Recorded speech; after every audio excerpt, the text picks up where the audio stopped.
Hello, everyone, and welcome. We will wait as the participants start coming in. Give it just a minute or two. We're a little bit early.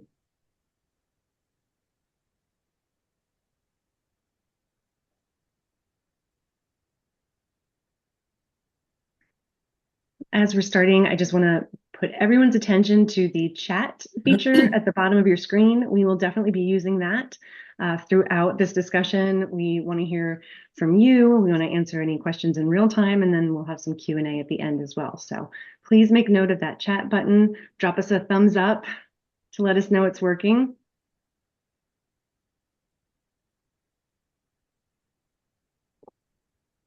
Oh, I have There we go. Seeing it come in. All right. Great. Thanks, Denise. Everybody, drop a thumbs up as you come in to let us know that that chat's working. We're using that. Thanks, Karina. Tell us where you're coming from. That's always interesting. Yeah.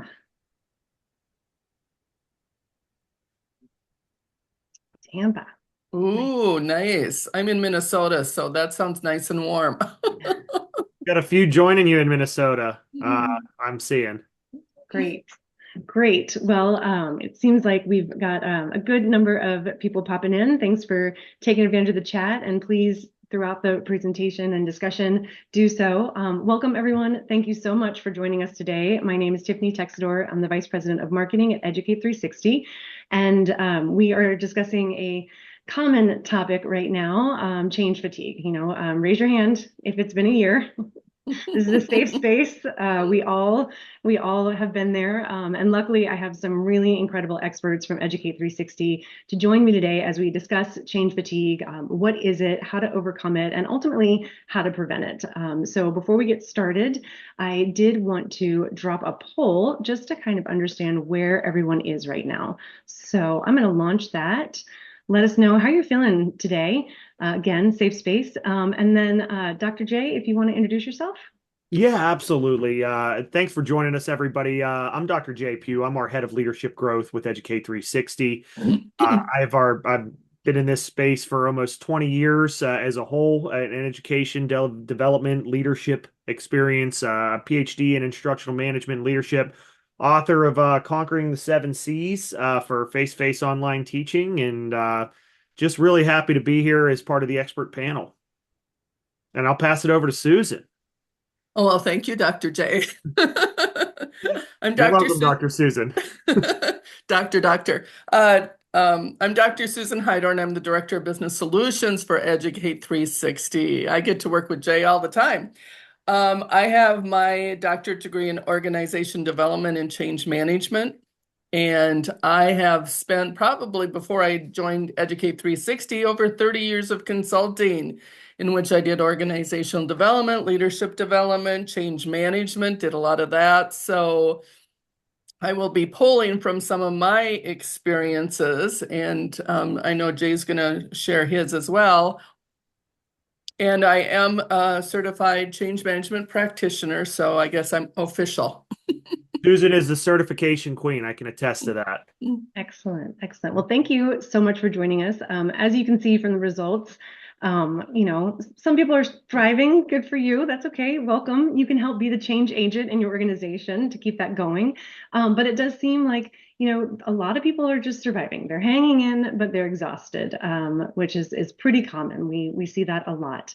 And Susan, I'll ask you, what are some common signs that people can look for, and how do you even define change fatigue? I mean, let's get to the basics. What is change fatigue? Yeah, I feel like when you were doing that survey, if you remember the ads with the little cat hanging in there, just Hang in there, claws, kitty coaster.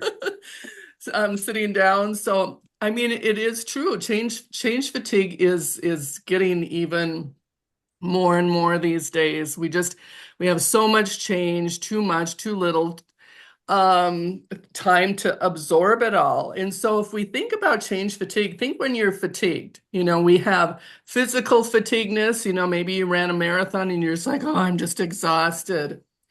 We have emotional fatigue. If you've ever been in an emotional situation and you're just going, man, that wears you out too, right? And then we have cognitive exhaustion. It's like, oh my gosh, I can't think anymore. Don't do this to me. When you think of change fatigue, it's just not one of those. It's all three. So think about the exhaustion from all three. You're physically exhausted, you're emotionally exhausted, you're cognitively exhausted. And it's just too much. Things are coming at us fast and furious. And we don't have time to adopt. We barely have time to think. And if anybody thinks about it, I feel like sometimes, I don't know about you, but I'm in a little gerbil wheel and I'm just going to say, just let me off at the next stop, please. And the interesting thing is when I talk to people about change fatigue, it's not resistance to change necessarily. It's often resistance to too much disruption. We can all deal with some change. A lot of times I hear, oh, people just don't like change.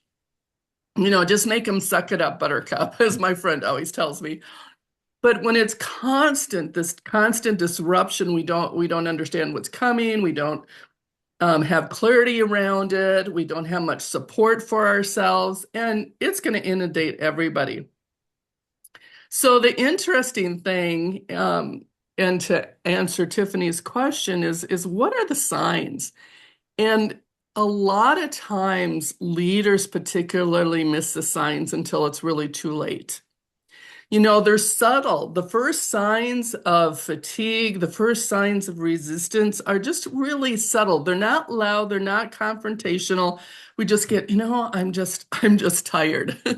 So there's more like, passive resistance. I've worked with teams on change for many, many years. And it's just like I always hear, this will pass. Or this is the next silver bullet. We're just going to wait them out, And so there's almost kind of a little, I'm just going to put my feet in the sand and not do anything, but I'm not going to make a big issue of it, compliance, without commitment, it's like, oh gosh, here we go again, whatever. You probably heard some of those too. But then you start noticing a little bit more absenteeism, turnover, because when people are so fatigued, what are they going to do? They're just going, I just need a break. I need to, and when you're that fatigued too, you get sick easier. And there's a lot of turnover, like I'm going to find something else. I don't need this. And then just decreased participation. I'm doing what I can, keep my job, and that's all. Think about the productivity that gets lost in that. If we don't have buy-in, if we don't have commitment into those changes. So it just becomes, frustration, anxiety. And like I said, the first part of it, as leaders, you're not going to see that. You're not going to notice it because we get so busy. You're busy, managers are busy, everybody's so busy that we don't pay attention until all of a sudden we look and go, oh my gosh, we do have a Houston, we have a problem. So that means that people aren't going to adapt. There's declining trust. If people don't trust you, they're not going to come along with the program, and then that means lower productivity, less acceptance, all of those kind of things. So just being aware of that, put out your radar, because at first change fatigue is quiet, little bit passive. And then before you know it, it will kind of be really relevant. And at that time, it's really tough to move forward because everybody's already dug into what they need. So that's just a little bit about change. Anything to add, Jay? Thoughts? I think, Susan, you're pretty spot on. I think the biggest thing that I may add to that is that I think as leaders, if you are in a leadership position, to be more proactive with your check-ins. Yes. It's being able to want to have the desire to reach out and not just ask, what are you doing, but how are you doing? I think it's taking that extra moment to really make sure everybody's okay. And I think Dawn brings up a really good question in the chat of like, when it is loud and it maybe there, with change fatigue that some people get louder than others, how do you get for people to, speak in first person, basically saying like, oh, everybody's feeling this when it's really one person, or maybe it's just Mm-hmm. themselves that are feeling it. What I always try to do is I try to always go back to the individual and I just say, look, I can certainly see how a lot of people might be feeling a particular way, and I'm going to have individualized conversations. I always try to make it more individualized in the dialogue. What I always like to do personally is really go back to the person. So I might go, Dawn, and I'm not saying Dawn's the loud one in this case, but let's say in this case, Dawn's the loud one. And I might go to Dawn and I say, Dawn, it definitely, I know that change is hitting us all hard.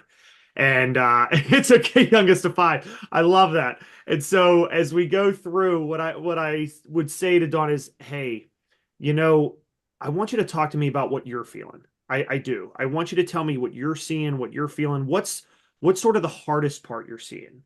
I want to know what we can. I always like to try to break it down into what we can tackle first.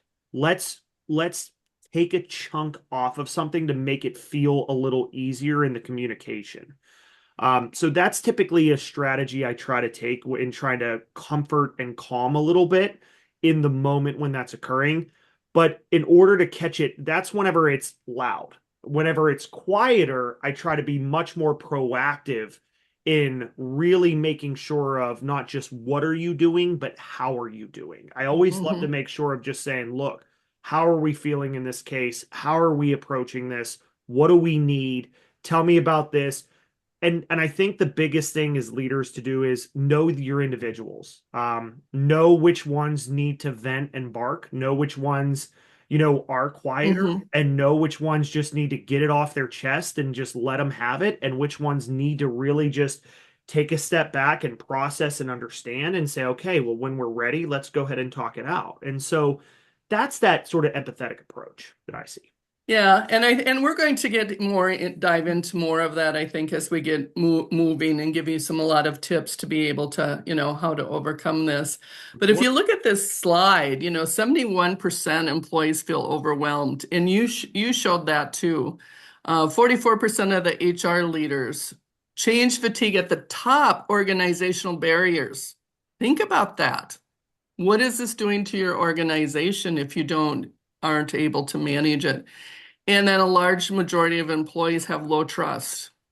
What does that do to your organization? So as Jay was giving you some wonderful tips on, how do you as leaders approach this? Think about if you don't approach it, what are going to be the impacts to your organization? Whether it's the person next to you, other leaders, executives, things like that. And we'll talk Susan, about the costs in a moment. sorry, you said, Houston, we have a problem. So we're talking a lot about, how people are feeling and what's going on. But what causes it? Is it, a people problem that they just don't want to get on board, suck it up, buttercup? Is it a process problem? Is it they just don't know? Is it a technology process? They don't know how to do it. What actually causes it? Why does this happen? I so this is such a fantastic question, Tiffany. And the thing is that many people will lead that they think it's a people problem. I can't get my people to do Yeah. this, or I can't get my people to do that. It's not a people problem. It really isn't. It typically comes down to one of three things. And I love where Brenda comes into play. I love what you just put in the chat where it's a lack of communication, where it can be a barrier. It Yeah. is. And so typically what it comes down to is one of three major areas that becomes a huge issue. I always say that when visionary leadership, I do think it is primarily where it starts is in a leadership component. And I'm not saying it's a leadership problem, but it is a leadership need that needs to occur. Mm-hmm. And so I always say that there's three major pieces that come into this that have to be considered. Number one is with leadership, if you are going to have effective leadership, that means that you have to make sure your employees are engaged and bought into the culture and vision. That means it requires seeking more input into those people. It means that you're gathering more information from your people. If you are the number two thing that I always like to get into is process. We need better process. I mean, the project management to me is such a huge I think, valued sometimes in some organizations, that it's pivotal. And the reason why is because they are the things that get people, they are the people that get things unstuck. They build in better structures, they build in better processes. And when that happens, things have a tendency to run a little bit more smoothly. And so that's number two. And number three is staying relevant in technology. I think what happens is with change, when we become so resistant to change, we become resistant to things that really are necessary. I mean, how many of us have smartphones? How many of us have computers? How many of us have email and all these other things over time that when we looked at it at first, they were, well, I'll never use this thing or I'll never have this thing. And now we look at technology and we need to be willing to look at what adoption looks like. And in this case, where we're at right now is the way AI starts to come into play. Yeah. And so what happens is that if you have two and you're missing one, for instance, like if you have leadership and technology, but you're missing process, you're scattered. It's chaotic innovation. Everybody's excited and everybody can't wait to play with what they have. Oh, I got this. We have great leadership and AI and everybody's excited. Nobody knows what to do. So then it just feels chaos, just chaos, chaos, chaos. The second thing that comes into play is that if you have a great leadership and process, but you have no technology, you start falling behind. There becomes a disconnect. You feel like you're falling behind your competition. You feel like you're falling behind other people.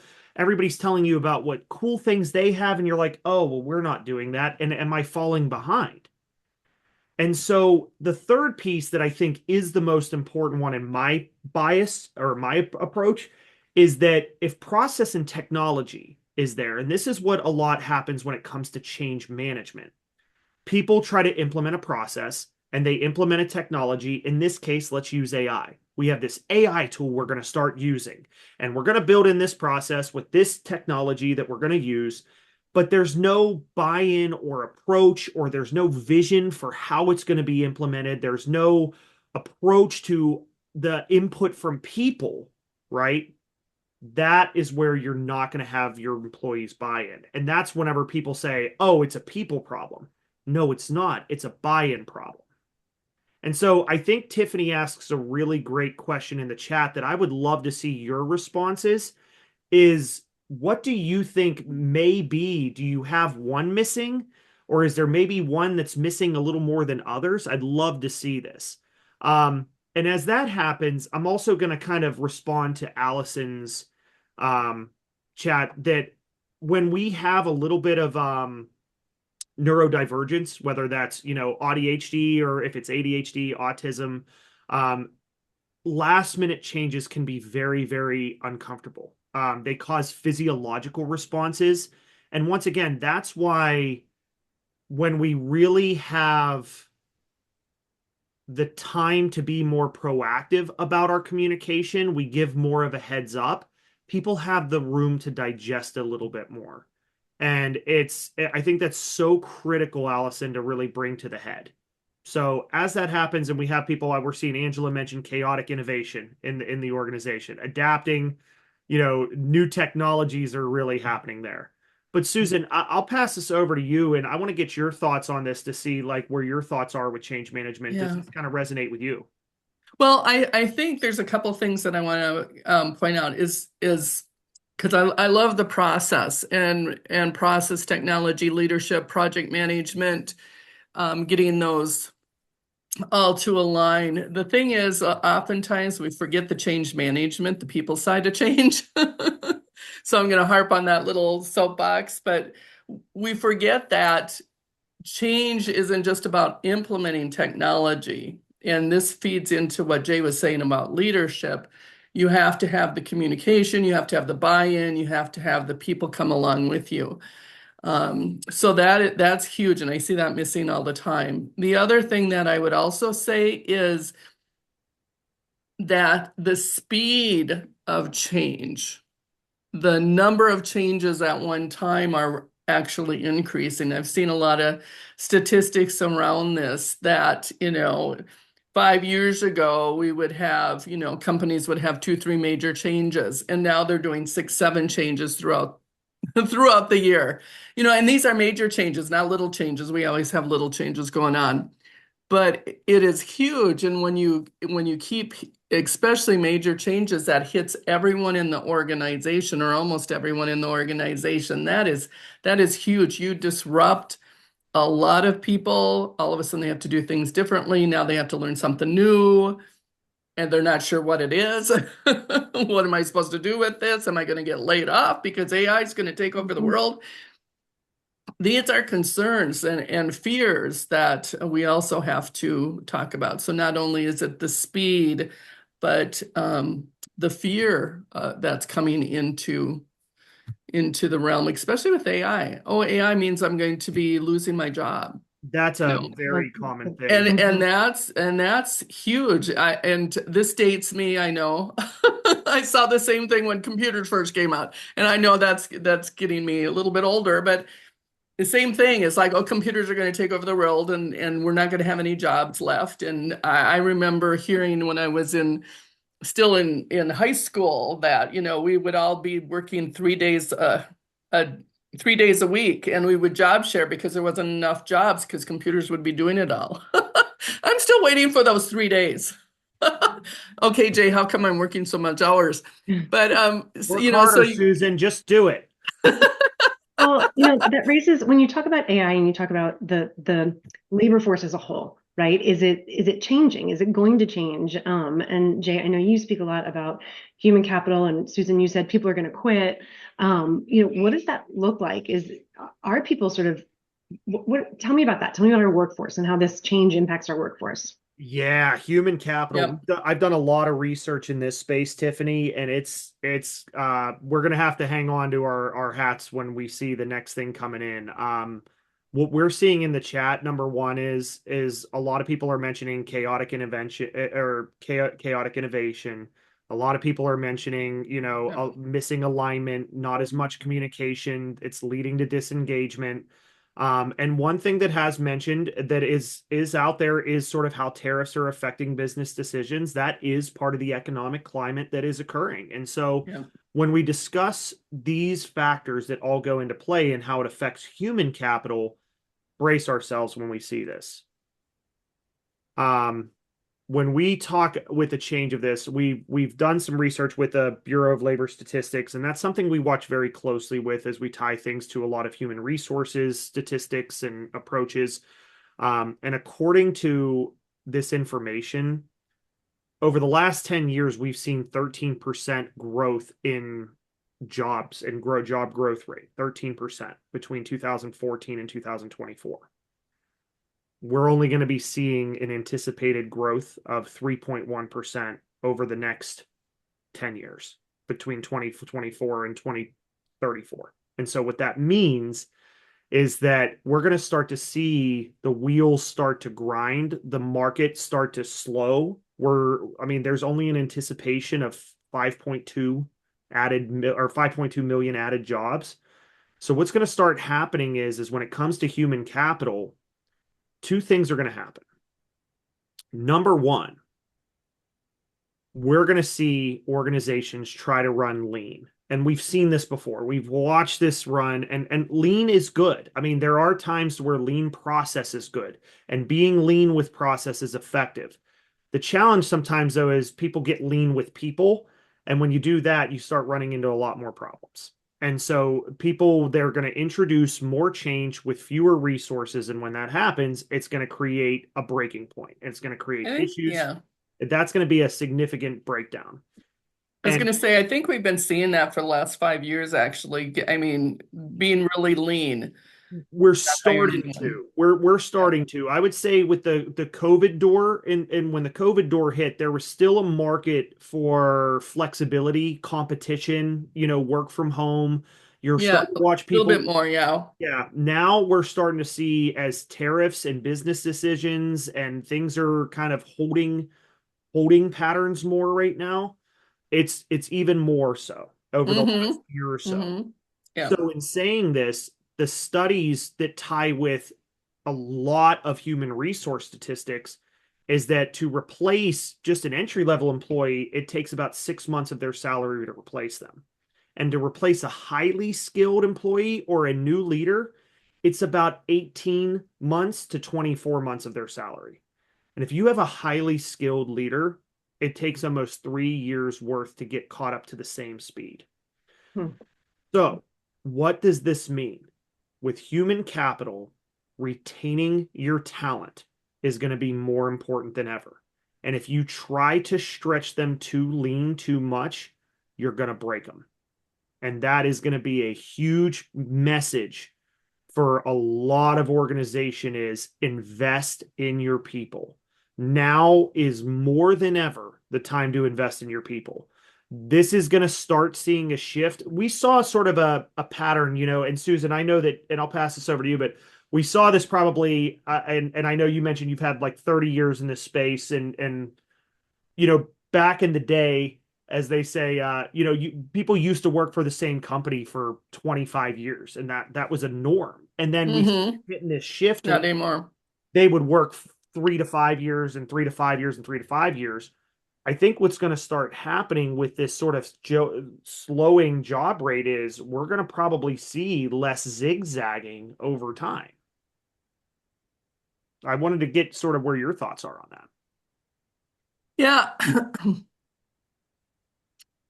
There was a lot of movement. I think the generations that came after me just said, I'm just not going to work for the same company all the time. And I just, I want work-life balance. And then COVID hit, and it was really different. And I think that might have been the spike of different starting of our change fatigue, because that was very different for a lot of people. Yeah.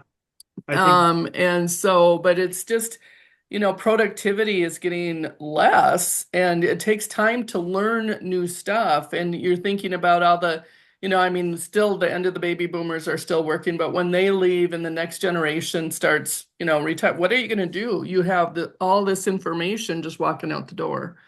And not only that, but 52% of Gen Z does not want to move into leadership. Yep. There is not a desire to move into leadership. That's right. Yeah. That's another statistic not on this slide, but they don't see the benefit of moving into leadership, that the pay or where that is coming into play. That's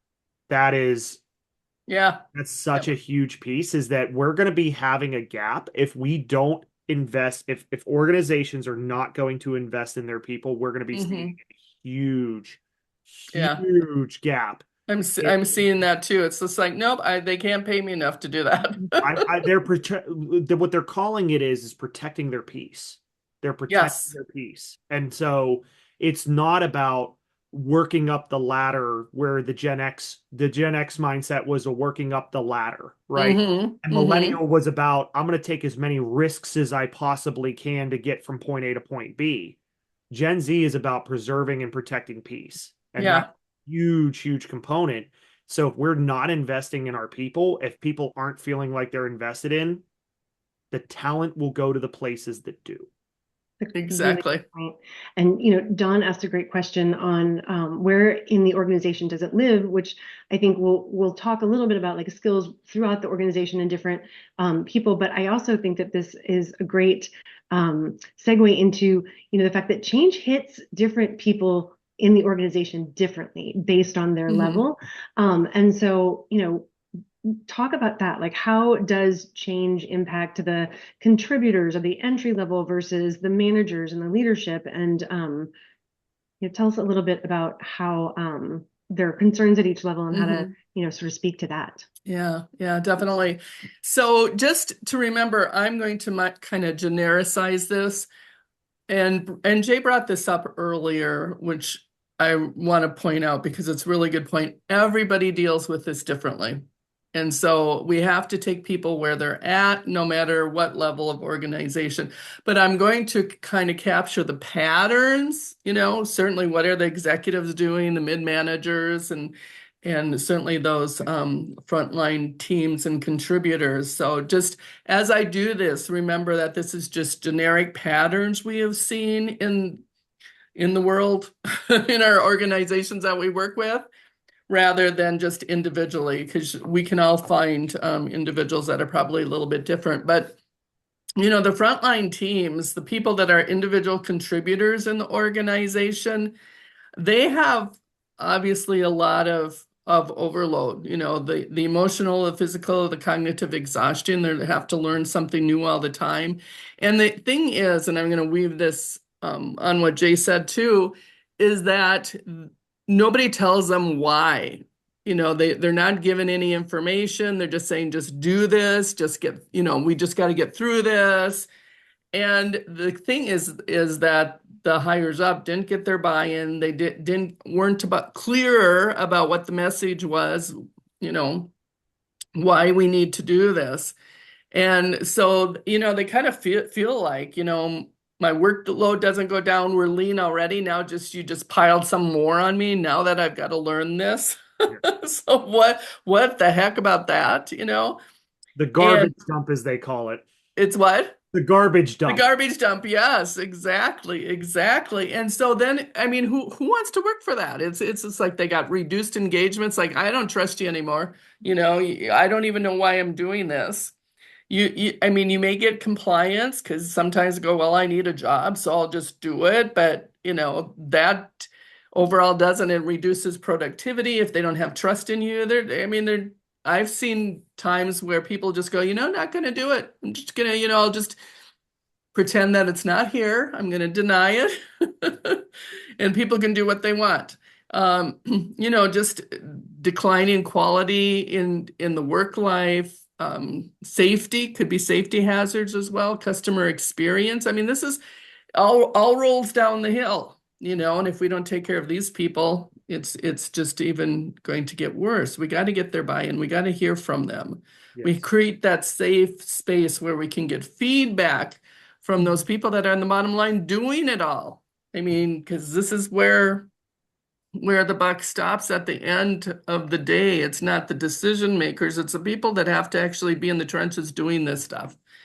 Middle managers, they're stuck in the middle. It's like they got the executives, they got the people that work for them, and they're all clamoring and just trying to ease everybody's fears, and they get burnout because you're trying to translate the strategy that the executives have into action, but don't have authority, and you may not even know them yourself. It's like, what the heck is going on? My team wants answers, but I don't even have the answers. I don't know what's up and why this has changed, and so they're really caught to use the old adage, a rock in a hard place.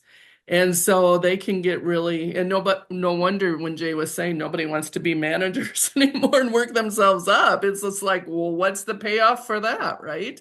And so there's disengagement. It's like, no, people who might not want that, and the only people that want it might be the ones that are not have the skills to be able to do that, so they have a really the most intense form of fatigue. Executives, though, they have stress as well. They get overloaded. They have to prioritize. They should be prioritizing their big initiatives. You can't just throw everybody on it. I'm just working with an organization now, and that's what they were doing. They didn't have any intake. Just projects were just like, oh, that sounds like a good project. Let's do that. Oh, that sounds like a good project. We need to do that. Oh, that sounds like a good project. People can't do that. You got to pick where you're going to put your money, where you're going to put your resources, because there's just not enough time, money, and resources to ever do that all. They're frustrated though, then, because it's, well, why is that initiative stopped? Why is this initiative going? We're doing too much, but we got to keep up with the competition. If all our competition is doing AI or digital transformations, we got to do that. And sometimes I find that they just need to get on the bandwagon so they feel like they're not losing energy and being able to sustain the organization, because they don't want to be the last to follow. But at the same time, they're not making wise decisions. And so they get frustrated, they get anxious, they get, stressed as well. And so then they just push harder And that just kind of makes the whole thing worse. And so, a lot of times the people that are on the bottom of the rung, the contributors who actually do the job feel like, oh, well, the executives and managers have it easy, and they don't either. They just have different stresses, and all of them probably have change fatigue. Oh, this is another thing that I have to do. Oh, well, if we don't do it, we're not going to keep up with our competition. If we can't keep up with our competition, we will cease to exist. And we all know that's happened on the front page of the newspapers a lot. How many times have we seen organizations not go under just because they haven't kept up? And so there's a change fatigue with that too. So, Yeah, Jay, what have you been seeing? yeah, I think Susan, you bring up a couple key points that I'll reiterate. One, for the middle management, I always say they have to be Stretch Armstrong. It's kind of like they're stretched in so many different ways, and they have to be like the bridges for everything. One thing we teach in our evolving into the manager role class is they serve 10 different roles. And that's a lot. And when they do that, it's being a spokesperson, it's being an advocate, it's being a liaison, it's being a bridge to other departments. Yeah. There's a lot that they have to take on that part. And if they don't believe in this, then it's not going to happen. And so that's a huge part that I like to bring up for that end. For being more on the senior leadership or the executive level, and I'll speak a little more personally with this, and I think Tiffany can attest, kind of being our vice president of marketing, and we both kind of feel this from time to time, is that more is not better. Better Yes. is better. I'm going to say that again for everybody that's here. And this is where it is that I love what Niraj and Jessica's saying, and Brent, like, it's this idea that we think that we come from another place, so then we bring in new, we bring in more, we do more, we add more, we build more, we change more. More is not better. Better Yep. is better. And so, what we need to do as executives is that we feel like we're under so much pressure to react and make these non-linear decisions, is what they call them, where we have to go and be agile. But there's a difference between being agile and just being fluid, where you don't have any stake in the ground. And that's where things become so uncomfortable with changes, whenever things are just so fluid. So we need to make sure that we have structures and processes and alignment with that. And prioritization. And we have to be able to prioritize. And so when we have this as executives, what we need to have in our case, where I don't know that I would say that sometimes maybe the frontline teams maybe don't see as much, is anytime that we are making decisions, we have to make decisions for several departments, for several groups. So we try to be very conscientious of that, and it still feels like it's never going to be good enough in those cases. And so it's just kind of, it feels like it's always a losing battle, even at the top. And so you just really try to make sure that I want to make sure that we have limited information. Somebody has to, and I hate using this terminology, but it is pulling the trigger on a tough decision. And we have to be able to make sure that we're doing so. And so that's the pressure that goes under that end that I would bring up. But I yeah, think that there's a ripple effect too, right? When Yep. leadership is feeling like there's too much going on, and executives are, and then it trickles down to middle managers, yeah, and then the middle management, and then the frontline teams, and it's just this ripple effect. And I think that, you have to know the why. And I know you talk about this a lot, Jay. You have to understand the why behind the change. To whatever extent you can share it, because if the middle person doesn't know why executives are doing this, then it can't just be like, because I told you to, right? Like, nobody wants to work in that environment, and because I said so. And so you want to be able to say, oh, we're doing this because of XYZ, right? And then I think that helps the contributors in the frontline teams feel like they're part of a bigger vision, instead of saying, oh, I'm just doing it because you told me to. So I think that there's ways to prevent it. And I'll ask you, Susan, what are some other ways that we can improve adoption and resilience across the board, up and down?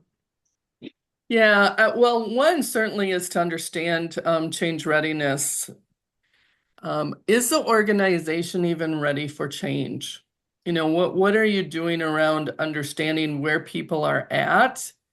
Because you can say, yeah, we got to do this, but if the organization isn't ready and it's one more change on top of 5 other major changes you just did, it's just not going to work. It's just you just wasted everybody's time and you're not going to get the value you thought you were ever going to get. And so just realizing, and again, my talk about prioritization, being able to prioritize and decide really, okay, because we're lean. Jay just talked about this. All organizations are pretty lean. They don't have people just sitting there wondering, what should I do today? And so really thoughtfully, ruthlessly, if you have to, is prioritizing. What are we going to do now? And what are we going to do later? Because we do not have all the resources, time, and money to be able to do everything. Because if we try and do everything, I'm just going to tell you right now, it doesn't work. Certainly making sure that everybody understands in the organization that why are we doing this? Having everybody see that, okay, these are the initiatives we're going to do this year. These are the initiatives we're not going to do next year. And if you have to change up, that's great, but communicate the why, and then kind of figuring out again, how much can we absorb? And then having really metrics. How do we know when we've been successful? A lot of times, and again, I've been working with a number of organizations, there's no good metrics that they have. It's like, oh, we implemented it, we're good to go. What does success look like? And not just because the solution we implemented, but what is the behavioral success with the people? How do we know when they've adopted this new process? Because when processes change, you bring in new solutions, it impacts the people. You got to change their behavior, their attitudes, their mindsets. And if you can't, that's where that change fatigue comes in. Susan, real quick question for Yep. this that Elise asks is, what are like some good examples of adoption and sentiment metrics like that could be tracked alongside like the go live dates? What are some? Well, and this is where you really want to say, what are the observable behaviors you want to see in people that are doing the process? So what does that look like? Are they using, 90% of the time they go here now to get their answer instead of somewhere else? 100% if that's what you want. They don't do any workarounds. So a lot of these really have to be, the adoption metrics are usually observable by line managers because they're the ones that the people report to. But it's really about behavioral changes you want to see and then making sure it's sustained. Because if you don't sustain behaviors, it's just like when you're trying to do a New Year's resolution, which is coming up. We're pretty good for the first month, but if you look at any gym memberships, they all go down by February. Same thing here, so what are the behavioral metrics that you want to see, and maybe it's productivity. Around productivity. Now they can do it a lot faster, but remember, productivity is going to take time because to learn something, you're going to be slower than when it's later. I love it. That's perfect. And then fewer initiatives, better executed. Figure out what you really need to do. So you don't, throw everything. It's like, oh, we're going to throw everything here, and your people are going to go under. It's going to be a huge change fatigue, and they're going to be quietly opposing that change. It goes back to the more is not better, better is better. That's right. And then psychological safety. We should be making our organization safe where people provide feedback.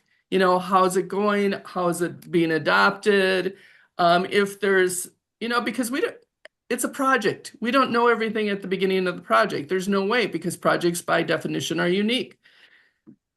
You learn things, but you learn things by listening to people and letting them have a voice.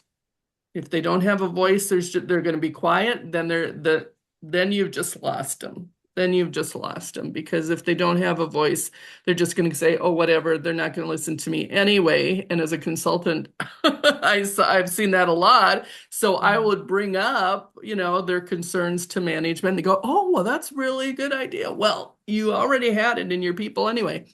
So, but, people will get fatigued just saying, oh, they don't listen anyway. They don't care. I'm just going to do my thing and I'll do what I can. And that's all I can do. I think that that's a psychological safety. I mean, wow. Like, let's just take a minute to let that set in. Feeling like you have psychological safety at work to truly communicate Yeah. what's going on. I mean, raise your hand, thumbs up in the chat if like you want that. Of course, every team wants that. Jay, I know this is something that you feel very strongly about, is company culture and how you truly get feedback from your teams, from top to bottom, bottom to top, so that you can really understand what's going on and prevent this before it's too late. Can you talk to us about that? And even Brenda said, wow, we're not allowed to address psychological safety. I was floored. Oh, Wow. Yeah, I read Brenda's comment. I was gonna just I'm gonna be biased when I say this, so please forgive me. I genuinely think psychological safety is one of the most important things in business.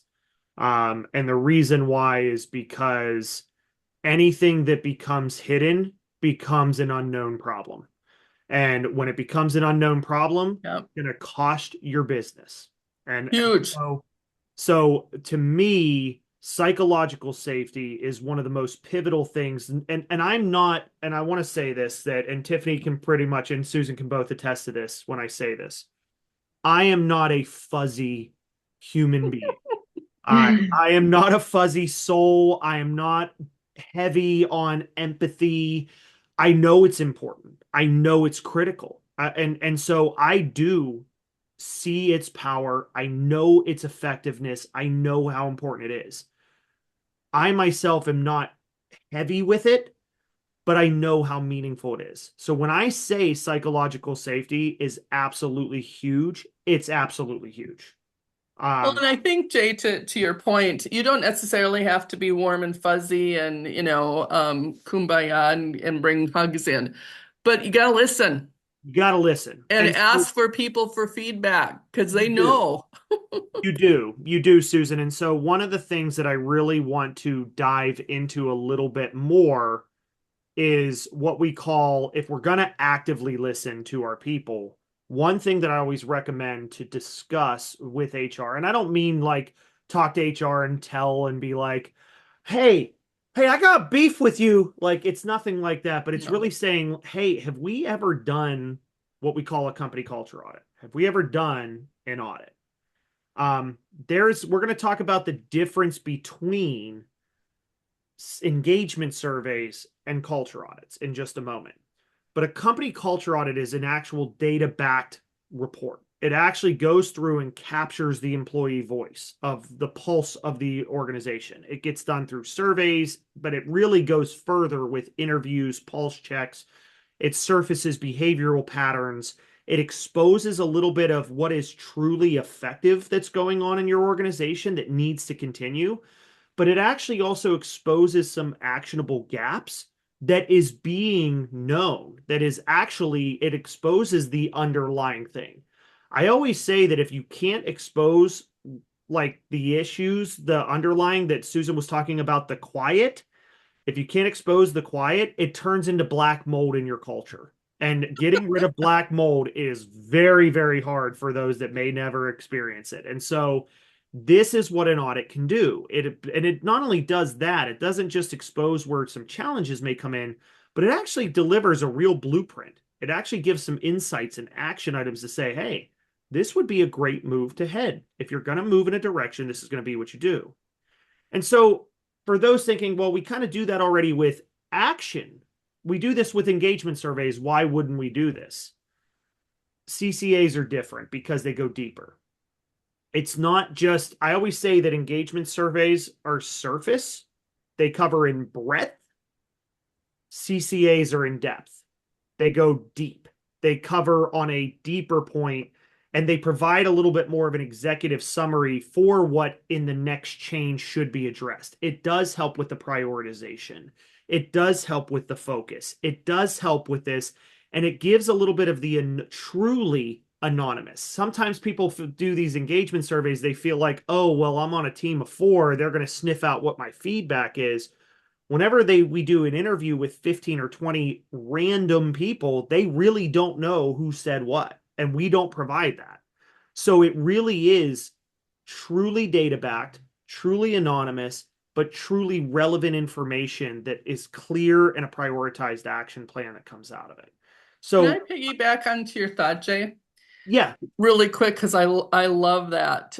Because if you've ever done, and many of you probably done company surveys, not only can people figure it out so they don't feel like it's anonymous, but they don't always tell the truth in them either.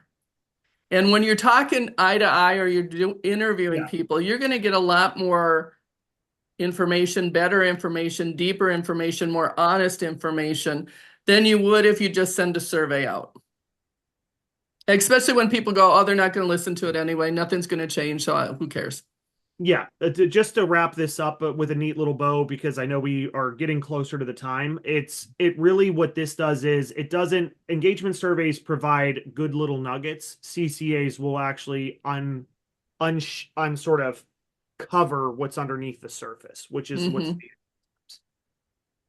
And then once you uncover it, I know we've been asked for some examples, and so did want to talk about, like, what are some of the skills that everyone needs across the organization. Again, we're trying to look at all levels because all levels are impacted by change. So if you guys want to talk through a little essential skills to adapt and overcome and prevent change fatigue. Yeah, Megan, I think asked this as a key question that, what are some organizations doing that are really effective, that are doing this well, that are avoiding the change management fatigue? The ones that we're seeing it, they are investing in sort of organizational change management, learning. Where from the org change management, it's about enacting the change. How do you enact the change better? And so, Susan, I know you are the expert in this space. I'd love for you to kind of lay into this a little bit more on why people should be really leaning into an org change management type of course that they should be taking. In just a few minutes. Yeah, yeah. I'm going to The say I'm very passionate 60-second about org overview, change because 60 seconds or less. to make change successful, you got to change the people side of it as well. If you don't get the people, you're not going to be successful in the change. You're not going to get value. So it's huge. Everybody, even whether you're change manager or not, should know this stuff. Absolutely. I fully agree with that. And an additional, I would say senior leaders should really go into becoming a transformational leader. I think Mm-hmm. that's a huge piece, because this is actually one of the biggest challenges that wasn't mentioned earlier for executive leaders is they don't have the time to spend with every single person in a large capacity. And when that happens, you have to make your time count. So how do you strategize that visionary approach to be a little bit better? So that's Mm-hmm. a big thing. Those are two that I think are really important. Is transformation and change management is big for the higher level leaders. For those bridges to change, sort of that middle management, Susan, I know that there's two that you really nail that are really big. Once again, 60 seconds on the resilience and influence. Well, building resilience to change is great for anyone. If you want to build your own resilience to change, if you want to help others through building their resilience, it just gives you some really good tips. And influencing without authority, most of the time we have no authority over others, except maybe our boss. And so we need to be able to influence others as we are trying to help them adapt to skills to avoid or at least mitigate, because we probably can't avoid it, but mitigate change fatigue. Yeah, I love that. And one thing that I talked about earlier is individualization of conversation, really being more proactive about Yeah. getting on the one-on-one level with people, especially if you're in that mid-management, spending the time in the one-on-ones. Mastering meaningful engagement is absolutely critical. I think strategic individualized engagement is a top power skill for 2026, 100%. And I think another thing is being able to be comfortable in navigating the difficult conversations is absolutely critical. Being comfortable with it, leaning into it is going to be absolutely huge. That's a key. Mhm. And I know with you need to have, and I love that Donald mentions in the chat that, you have change agents. Like in his cases, he's had change leads that conduct company culture audits. They do this, they get the employee feedback, they really vet this, and you can see the power that comes out of this. So you can see this in action from Megan. That's Donald is championing this even in that case. And so with this, I always say having change agents, you should have change agents in your organization. And if you don't, you would definitely want to get them, whether it's certified or focused in. And Susan, Mhm. talk to us about sort of these change agencies. Well, change management and change practitioner are your core change management certifications, which give you a really nice overview of what change management is. Agile change agent is applying an agile approach to change management, which in this state of our fast changing world, we have to be really able to adopt fast. And so I really like the principles that are brought in there, that you don't have to have a great big change management plan. You just need to know you can install change in little increments to make it a little easier for people and not have them get into change fatigue. I know we are short on time. We have about 5 minutes left, and I have a couple of questions that I pulled. But please, if anyone has any questions, drop in the chat. You guys have been so great about using the chat. I did want to answer one question, or at least pose it to you. Dawn had asked earlier, where in the organization does change management and oversight belong? And what does a healthy partnership look like to ensure alignment across departments? That was a really great question. I'll leave that to Susan on this one. I know there's another one that was asked that I'll take. Yeah, so change management, certainly the principles of change management have to be supported by the executives in the level, but everybody, to me, anybody on a project that introduces change into the organization should have an understanding of change management and figure out how are we going to help people adapt to this change. Great. And then, yeah, we also had a comment about change fatigue being when you only use the stick and carrot approach, and all you see are a bunch of sticks but no carrots, Donald said. And, in other words, people see the reward or relief at each step, it benefits. And I know someone jumped in and said they like to use SMART goals as a way to empower it. So, Jay, how do you speak to that? Yeah, I love SMART goals. I think that they are a little bit more strategic. They actually create a little bit more clarity and a little bit less ambiguity. So I'm a huge fan of SMART goals. The other thing that I'm gonna be honest with you, sticks and carrots are decent for short term. I really love plant leadership focus. One thing that I teach in a lot of things, and if you've ever, Tiffany's already smiling. I am a huge plant leadership guy. And so if you've ever taken a class with me or if you've ever learned more about this, I'm a huge plant leadership person. I try to look at every person that I lead as some variance of something here to where what do they really need? If they are plants and I need to allow them to grow and allow them to be more successful, what does that look like? And so if I have one person on my team that really loves space and autonomy and leave me alone, you know, they have more of a cactus approach. And I am a cactus. I love my space and autonomy.